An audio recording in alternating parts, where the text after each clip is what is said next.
आइए अब हम क्या क्या चीज़ें ब्रह्मांड में उत्पन्न हुई हैं। देखिए, ब्रह्मांड को अगर सिर्फ ब्रह्मांड को जानेंगे, जहाँ तक हम उसे सिर्फ इस रिएक्शन तक जाने हैं कि क्रिएट क्या क्या होता है। क्रिएट कब हुआ है?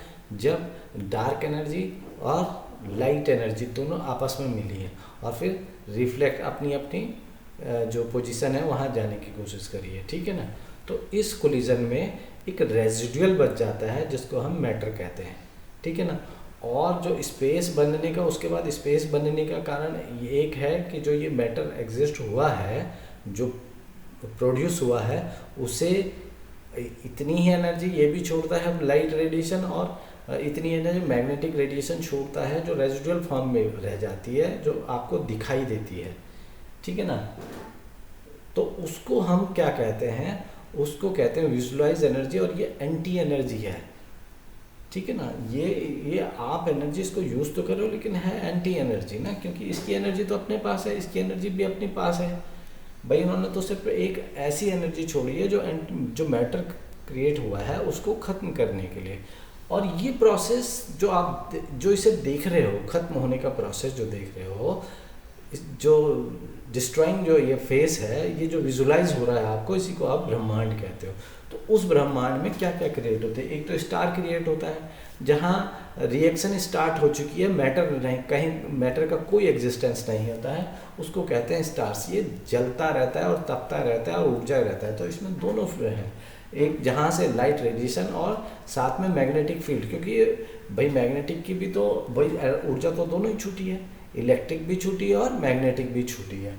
तो दोनों फील्ड इसमें काम करते हैं, एक पॉजिटिव और एक नेगेटिव। इसके कारण इसका गुरुत्वाकर्षण भी होता है और रेडिएशन भी होता है, ताकि ये अगर अप्रोप्रिएट इससे रेडिएशन निकलती रहती है, अगर आप इसके उसमें आ गए, जद में आ जाते हैं, तो आप भी दिखने लग जाओगे, क्योंकि आप लाइट इसके अगर एब्जॉर्व करने की आपकी क्षमता है, तो आप इसे एब्जॉर्व करके और रिफ्लेक्ट करने की क्षमता है, तो रिफ्लेक्ट हो जाओगे, जो कि मैटर में होती है कि एब्जॉर्व जो एनर्जी वो एब्जॉर्व करेगा उसी को रिफ्लेक्ट करना चाहेगा, चाहे उसमें से कितनी इंटेंसिटी की वो लाइट को एब्जॉर्व कर रहा है और उतनी इंटेंसिटी को ही छोड़ रहा है, या कितनी सारी इंटेंसिटियों को एब्जॉर्व कर रहा है उसमें से कुछ को छोड़ रहा है।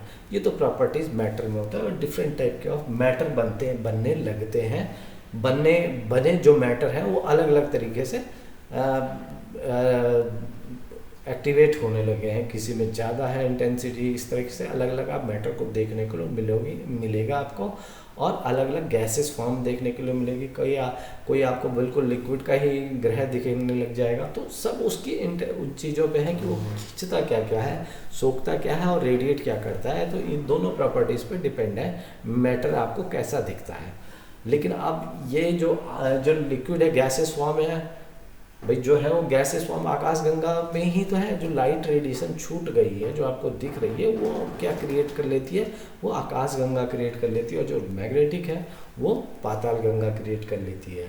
ठीक है। और इस तरीके से आपको जो वो है मूव ऑन करती है, आकाशगंगा मूव ऑन करती रहती है, मूव ऑन दिखाई देता है आपको हमेशा, वो रहती है। तो एक तरफ उसका, तो आकाशगंगा भी एक तो मैग्नेटिक फील्ड जो आपके नीचे की तरफ लगता है, और एक ऊर्जा जो उसको ऊपर को खींचती है। इस तरह से हमेशा आपको फैलती हुई दिखती है। आकाशगंगा हमेशा आपको घूमती हुई नज़र आती हैं। ठीक है ना। और बाय द आज अभी एक छोटा सा मैटर बचा, लाइट रेडिएशन ने उसको कवर करके उसको जला दिया, यानी उसको स्टार बना दिया, तो वो हमेशा लाइट एमिट करता रहेगा। ठीक है ना। तो ये सारी प्रोसेस, और इस प्रोसेस ये आपको स्टार्स की तरह दिखते रहेंगे। अब इसमें से एक और चीज़ बनी है, मैटर बन गया, ये मर गया, और एक ये बना है कि जिसमें कोई एक ऐसा मैटर जो लाइट रेडिएशन को, जो ये प्रोसेस है, ये जो अपना न्यूक्लियर रिएक्शन है, अपने अंदर ये सारे प्रोसेस का ज्ञान अपने अंदर धारण कर ले, तो उसको कहते हैं ग्रह है। ठीक है ना। वो आपका जीवित ग्रह हो गया, लिविंग मैटर हो गया। ठीक है ना। तो मैंने क्या कहा, स्टार्स तो आपकी प्रॉपर्टी है जो एनर्जाइज्ड हो चुके हैं। ठीक है ना। अब इन्होंने समाप्त ही होना है। जब ये पूरी लाइट रेडिएशन छोड़ देंगे, फिर दोनों मैग्नेटिक पावर अलग हो जाएगी और लाइट अपनी जो लाइट रेडिएशन वाली पावर है, रेडिएशन पावर है, वो अलग हो जाएगी, दोनों सेपरेट हो जाएंगे, तो इसका ये वो खत्म हो जाएगा। लेकिन ये जो आप हम लिविंग मैटर कह रहे हैं, ये खास मैटर है, क्योंकि ये ब्रह्मांड का छोटा, मैंने कहा ना आप सबके सूक्ष्म रूप है। अब इसका सूक्ष्म रूप तो सीधे सीधे आपका हमारे जो मैटर है, मैटर मान लीजिए जब वो हुआ है, त्रेता युग आया, दोनों कोलिजन हुआ तो मैटर डेवलप हुआ, तो मैटर जो डेवलप हुआ है वो शिवलिंग के रूप में डेवलप हुआ है, ठीक है। इसी के अंदर तो है पॉजिटिव और नेगेटिव की इंफॉर्मेशन, ये रूप है। अब ये एनर्जाइज हो जाएगा जिस दिन इसको कहीं से एनर्जाइज की जागृत करने की वो मिलेगी ना भाई। अगर मैं इसे मेरे पे कोई नॉलेज है जागृत करने की, तो मैं इसे जागृत कर सकता हूँ भाई। इंफॉर्मेशन तो है ही ना किसी पे भाई, ये एनर्जी की कहीं ना कहीं, अगर ये जीवात्मा, अगर ब्रह्मांड को हम जीवात्मा बोल रहे हैं, जीवात्मा ही तो हुई हो जहाँ ये सारा प्रोसेस हो रहा है, तो वही तो एक डुप्लीकेट रूप है हमारा। तो जब हम पृथ्वी को समझेंगे ना, तो उसमें आपको पूरा का पूरा क्या मैटर क्रिएट हो रहा है, कैसे मैटर क्रिएट हुए हैं, वो सारा अगर हमने विराट रूप में समझा दिया तो इस रूप में भी समझ में आ जाएगा, ठीक है ना। तो ये जो है ब्रह्मांड का एक जो छोटा रूप है, एक ये है, ठीक। और जो अपना जहाँ रिएक्शन हो रही है, जो ब्रह्मांड का क्रिएटर है, जो मेन क्रिएटर है मैटर का, वो शिवलिंग है, और उसका छोटा रूप आपके यहाँ ये जो हुआ है, जब ब्रह्मांड के जो मिडिल में है, जहाँ रिएक्शन हो रही है, वो ये है, और उसका छोटा रूप, मैटर का छोटा रूप ये है। यहाँ तो मैटर में वो हो चुका है, ये इनिशिएट हो चुका है मैटर, ठीक है ना। यहाँ ये रूप है, यहाँ अभी इनिशिएट नहीं हुआ, ये ब्रह्मांड बनाने के लिए सक्षम है, ठीक है ना। और ये ब्रह्मांड की एनर्जी, फिर अगर ये इनिशिएट नहीं है तो इसके अंदर एनर्जी एब्जॉर्ब करने की शक्ति है भाई, ये एनर्जी एब्जॉर्ब भी तो करेगा। अगर ये रेडिएट कर रहा है पूरा ब्रह्मांड, तो इसका कहीं ना कहीं कहाँ जाएगा वो मैटर, तो इसके अंदर वो एब्जॉर्प्शन की शक्ति है जो इसका छोटा रूप है, जो अभी इनिशिएट नहीं हुआ है। तो ये सारा होगा, ये सारा जब ये यहाँ पर वो हो जाएगा, तो एक ब्रह्मांड समाप्त होकर यहाँ से नया ब्रह्मांड की रचना शुरू हो जाएगी। ये जो मैं कह रहा हूँ ना 12 ब्रह्मांड, ये इसमें ऐसा ही नहीं कि बिना तर्क के मूर्खों वाला बात कर दी मैंने कहीं पब्लिसिटी। देखो पब्लिसिटी का तो कोई लेना देना ही नहीं है। पब्लिसिटी जो चाहने वाला व्यक्ति है वो समाज में जाएगा, और मैं कभी समाज में, मुझे लगता नहीं कि मेरे में ऐसी कोई एबिलिटी है कि मैं समाज में चला जाऊँ, तो ये कोई मतलब ही नहीं है। जो ज्ञान है वो तो देना है, मैं तो बाहर आऊँ तो ठीक है, किसी को समझना होगा। मेरी जो इच्छाएं हैं सिर्फ वही है कि मेरे 6 लोग अगर आ गए तो ठीक है, नहीं तो समय मेरा भी गुजर रहा है, समय सब लोगों का गुजर रहा है। अगर ज्ञान होगा तो हम शायद ऊर्जा की ओर चले जाएं, तो हो सकता है कुछ अलग होने लगे, ठीक है ना। कुछ जो ज्ञान है वो किसी के काम, किसी इस समाज के, इस ब्रह्मांड के किसी, कहीं ना कहीं किसी के तो काम। अब गंगा बहनी शुरू हुई है, पहाड़ हिमालय से चली है, हिमालय से कितने लोगों का वो भर रही है। तो अगर वो पहाड़ से निकलना ही शुरू सोच ले कि मैं निकलूं क्यों, क्योंकि मेरे तो पीने वाला ही कोई नहीं है, कोई मुझे देख ही नहीं रहा बहते हुए, और मुझे क्या मतलब है, मैं आगे क्यों बढ़ूं, तो इसका मतलब उसने बहना तो बंद नहीं करेगी ना। तो वही है, ठीक। तो अब देखते हैं, वो तो आगे की बात है। देखिए ज्ञान, मेरा ज्ञान अगर प्रभावित करेगा तो मुझे पता है किसी न किसी को। अब गंगा को भागीरथी ले ही गया था ना, क्योंकि भागीरथी के कहने पे वो चलती रही, उसे कोई मतलब नहीं था कि कोई उससे पानी पी रहा है, कि कोई पाप धो रहा है, कि कोई उसका यूज कर भी रहा है कि नहीं कर रहा है, तो ये कोई मतलब नहीं है। मैं सिर्फ साधारण जो मुझ में है मैं वो देने आया हूँ। हो सकता है उससे समाज का भला होना चाहे तो हो जाए, लेकिन समाज का भला मैं इस तरीके से नहीं होगा कि बहुत सारे लोग मेरे से प्रभावित, ऐसा कुछ होने वाला नहीं है। इस सिर्फ 6 लोग ही प्रभाव, और यही सक्षम है पूरे ब्रह्मांड को कंट्रोल करने के लिए, ऐसा ही है। ये सत्य है, अक्षरश सत्य है। अगर मैं जो बता रहा हूँ अगर वो सत्य है, तो जो मेरी बातें हैं वो भी अक्षरश सत्य है, उसमें भी कोई आप किसी भी प्रकार का विरोध नहीं हो सकता। मतलब वो अक्षरश अगर सत्य शब्द एग्जिस्ट करता है तो मेरी बात के बिल्कुल एग्जिस्ट करती हैं कि ये 6 लोग ही ब्रह्मांड की ऊर्जा को धारण कर सकते हैं और संचालित कर सकते हैं, ठीक है। तो एक तो मैटर हो गया। अब एक बात बताइए, एक मून भी हो गया। जब हम कहते हैं ना कि हाई मैग्नेटिक पावर अगर डेवलप होगी एक सेंटर में, तो उसका मैटर तो रहता नहीं, मैटर तो सारा का सारा उसकी रेडिएशन जो मैग्नेटिक पावर है उस सब उसके कारण है। उसका जब सारा मैटर खत्म हो जाता है तभी उस पर सारी की सारी magnetic power, maximum magnetic power आएगी और उस पर एक प्रकाश को अब खींचने की और चमकने की अपनी एक वो आ जाएगी बिना मैटर के, ठीक है ना। यहाँ पर कोई रिएक्शन नहीं होती है, लेकिन ये प्रकाश को रिफ्लेक्ट करना, इतना ज़्यादा रिफ्लेक्ट करना कि एक मतलब बहरूपिया जिसको कहते हैं, ये बहरूपिया बन सकता है इसका सूर्य का, ठीक है ना। जबकि इस पर कोई भी गुण नहीं होता, प्रॉपर्टीज नाम की कोई चीज़ नहीं होती है इस पर, ठीक है ना। इस पर मैटर ही नहीं होता, मैटर भी इसका खत्म हो चुका होता है, क्योंकि मैटर को जला के ही खत्म करके ही ये इसने वो रेडिएशन की प्रॉपर्टीज़ गेन करी है कि रेडिएट कर सकते हैं, ठीक है ना। वो भी बिना उसके, जब आप मैटर ही खत्म कर दोगे तो ये जस्ट मतलब एंटी मैटर इसीलिए कहा जाता है इसको, एंटी मैटर हो गया। अब इधर चलोगे तो एलिमेंट बन जाएगा, और एलिमेंट का अपोजिट जो होता है वो एंटी मैटर ही होता है। तो दोनों चीज़ें आपकी डेवलप होगी। फोर्सेस डेवलप हो गए, हमने कहा एक इंटरनल फोर्स डेवलप हो गया जो ऊर्जा को ऊपर की ओर ले जाएगा। दो फोर्स डेवलप हो गए ना, बाय द वे, ये है, ये फोर्सेस चल रहे हैं। अगर यहाँ पर एक फोर्स, ठीक, एक इंटरनल फोर्स हो गया, ये जो डाउनवर्ड लगेगा, ठीक है ना, जब लगेगा वापस आ जाएगा, ठीक, और ये यहाँ से जाएगा। तो दो फोर्स लगने का हो गया, फोर्स डाउनवर्ड लगेगा और प्रेशर अपवर्ड लगेगा। तो ये दोनों एक साथ प्रक्रिया है, क्योंकि ऊर्जा बनाएगा तो एलिमेंट जो है, आयन जो है वो ऊपर चले जाएगा, एलिमेंट का आयन जो ऊपर चले जाएगा, बाद में वो लिक्विड सॉलिड हो जाएगा, और लिक्विड टेम्परेचर डाउन होते ही, टेम्परेचर अप साइड जाते ही ये अपना नीचे की साइड लिक्विड के फॉर्म में चला जाएगा, ठीक है ना। ये सब चीज़ें डेवलप होती रहेंगी। तो ये सारी कहानी है इसकी।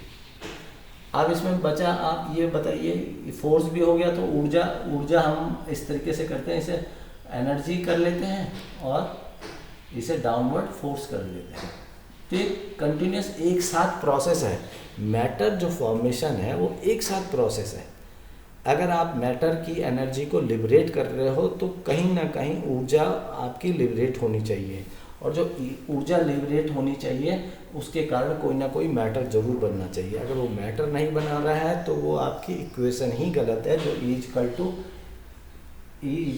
mc² जो मैं कह रहा हूँ, क्योंकि इसमें मैटर क्रिएट नहीं हो रहा है, सिर्फ डिस्ट्रक्ट हो रहा है, तो ये डिस्ट्रक्टिव ही, यानी ये इक्वेशन इनकम्प्लीट है। आई से इट इज़ इनकम्प्लीट, ठीक है ना। तो ये सारी चीज़ें हो गई। अभी इसको कंप्लीट हम E टू mc² को, जब कंप्लीट, ऐसा नहीं है कंप्लीट नहीं हो सकती, कंप्लीट आसान है। जब मैटर बन रहा है तो इसका मतलब, जब वो मैटर बन रहा है तो वो इक्वेशन भी कंप्लीट होनी चाहिए, डिस्ट्रक्टिव ही नहीं है, कंस्ट्रक्टिव फेज भी होना चाहिए, ठीक है। ये सारी चीज़ें आ गई हैं। तो ब्रह्मांड हमने लगभग सारा ही बना लिया है। अब हम थोड़ा सा पृथ्वी का बना देंगे, पृथ्वी की नॉलेज लेंगे कि जीवात्मा, तो अब ये जीवात्मा का एक रूप है ना, ये भी जीवात्मा है। अब जीवात्मा में कैसे कैसे पॉजिटिव जीव अब बन रहे हैं ये सब देख लेते हैं। पृथ्वी का क्रिएशन करेंगे और फिर हम एक और पढ़ेंगे जो पूरा का पूरा जीवात्मा है ना, जो जीवात्मा जिसे कहते हैं। पृथ्वी तो क्रिएट कर रही है, ठीक है ना, एक छोटा सा ही फॉर्म ब्रह्मांड का, एक छोटा सा फॉर्म दूसरा ब्रह्मांड का फॉर्म है, ठीक है ना, इसे जीवात्मा ही कहेंगे। और जीवात्मा का एक और रूप है जो पूरे के पूरी ब्रह्मांड की जानकारी रखता है। वो कौन है, ठीक है ना, वो जानकारी भी तो रखेगा पूरी ब्रह्मांड की, पॉजिटिव और नेगेटिव की, ज्ञान जिसको कहते हैं, ठीक है ना। तो जीवात्मा का जो सबसे छोटा रूप है वो है ह्यूमन बीइंग। मानव ही इस पूरे ब्रह्मांड की रचना को जानता है, और वही विष्णु का दूसरा रूप हो सकता है, क्योंकि उसी पे पॉजिटिव भी गुण भी हैं और नेगेटिव गुण भी हैं। बाकी किसी पे दोनों गुण एक साथ नहीं हैं। यानी इस पूरे ब्रह्मांड में, सारे ब्रह्मांडों में सिर्फ मानव एक ऐसी सभ्यता है जो भगवान बन सकती है। ठीक है ना। आप ही में से कुछ लोग भगवान बन सकते हैं, नहीं तो अगर 6 लोग भी भगवान बन जाए तो पूरे संपूर्ण ब्रह्मांडों को कंट्रोल कर सकते हैं, बशर्ते आपको अध्यात्म आना चाहिए। आप अध्यात्म की भाषा जानते हो, आप अध्यात्म की ऊर्जा को सहने की शक्ति रखते हो, ठीक है ना। तो उसके लिए आपको, आपकी जो ये व्यवस्था है, अर्थव्यवस्था का कोई लेना देना नहीं है। भीड़ यहाँ मानव का क्रम विकास होने वाला है, मानव समाज का नहीं है। समाज का तो नियत कर्म है, अपनी जो स्थिति है, मानव जो बना है वो मानव आत्मा का भोग है, यानी मैटर, जीव और आत्मा का दोनों जो मिक्सचर है, तो जीव जो है आत्मा का भोग है। और इस प्रोसीजर को, इसको ही आयुर्विज्ञान कहा जाता है। आयुर्विज्ञान कब, आयुर्विज्ञान का मतलब है कि जितना भी मैटर है, जैसे है ना ये पृथ्वी अपना मैटर ख़त्म कर जाएगी तो पृथ्वी ही सारे ब्रह्मांडों को निगल जाएगी। ये बिल्कुल सच है, पृथ्वी ही निगलेगी और कोई नहीं है। ब्रह्मांडों को निगलने वाला एक रूप यही है। और इसका जीवंत जो है, जो पूरे ब्रह्मांड का जो जीवंत रूप है, एक मानव ही है। यानी जो विष्णु का, अगर आप जिसे कहें, जो कंट्रोलर है पूरे ब्रह्मांडों का, तो वो एक मात्र मानव ही समाज है, मानव ही जात है। और मानव का ही क्रम विकास, जो कृष्ण ने कहा था ना, मानव क्रम विकास, कि हे अर्जुन तुम अपने आप को क्षत्रिय बनाओ, ठीक है ना, तुम नपुंसक मत बनो, ठीक है ना। यानी तुम अज्ञानियों की श्रेणी में, अगर नपुंसक बनने का मतलब ये नहीं है फिजिकल का कोई लेना देना नहीं। आप अपने जो गुण, जो तुम्हारे क्षत्रिय गुण हैं, जहाँ तुम तामसी गुणों का डिस्ट्रॉय करने वाले तामसी गुण, कारण जो आपने अपनी इंद्रियों के कारण से जितने भी तुम्हारे तामसी गुण डेवलप हो रहे हैं, आप उसे ख़त्म करिए। क्योंकि आपको मैं जो स्थान देने वाला हूँ वो देवताओं से भी ऊपर देने वाला हूँ, यानी आपको ब्रह्मांड का राजा बनाने वाला हूँ। यानी आपको जो ब्रह्मांडीय शक्ति है, जो धारण करते हैं, आपको उससे मिलाने वाला हूँ। तो ये सारी बातें थी। तो अब ये मैंने ब्रह्मांड की रचना कर दी, तो रूप भी बता दिए हैं कि सबसे छोटा रूप कौन सा है। शिव का जो, ये जो ब्रह्मांड का जो सबसे छोटा रूप है, जहाँ रिएक्शन हो रही है, वो शिवलिंग ही है। और ये इसीलिए ज्योतिर्लिंग है, जो स्वयंभू ज्योतिर्लिंग है, कि जब जब त्रेता युग में कोलिजन हुआ है, अभी तो बहुत ज़्यादा कोलिजन होता है लाइट का और अपना डार्कनेस का, लेकिन उस समय तो बहुत कम होता था। लाइट ही एक थी, एक पूरा संवत, तो ठीक है ना, 1 बार हुआ, 2 बार हुआ, 3 बार हुआ, ठीक है ना, ऐसा लिमिटेड होता था, ऐसा नहीं है। तो उतनी बार, जितनी बार मैटर क्रिएट हुआ, जितने कोलिजन में रेसिडुअल बचा, उसको हम कहते हैं, वो मैटर के फॉर्म में आया। और वही मैटर यहाँ पर शिवलिंग के फॉर्म में पृथ्वी में एग्जिस्ट करते हैं। अब हम पृथ्वी का निर्माण करेंगे।